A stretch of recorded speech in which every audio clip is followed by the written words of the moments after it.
APEC Finance Forum, tinalakay naman po mga paraang maaaring gawin upang matulungan ang ating mga kababayan na makapagsimula ng negosyo. Gayon din ang mamamayan sa mga bansa sa Asia Pasipiko. Mula sa Iloilo, alamin po natin ang detalye ng ulat mula kay Sweden Velado live.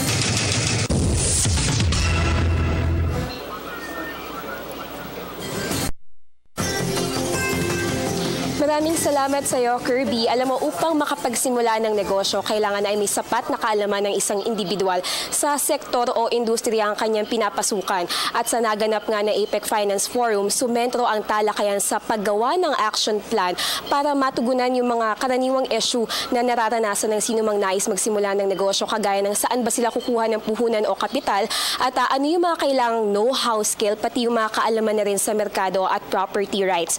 Kirby, pagbibigay diin ni APEC Business Advisory Council o ABAC Chair and President Doris Magsaysay, kung palalakasin lang ang micro, small and medium enterprises ay tiyak na makapagbibigay ito ng maraming trabaho at oportunidad sa pandaigdigang kalakalan.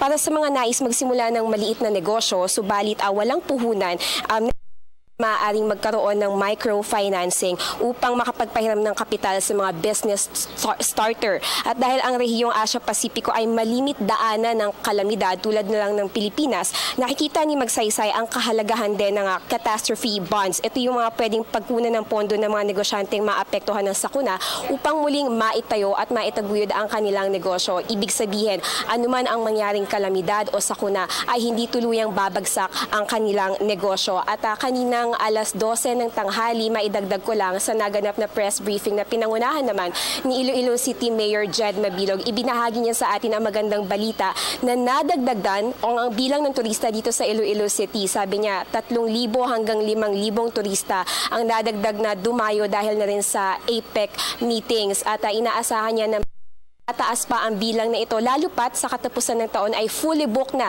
ang Iloilo Convention Center o tinatawag na ICON.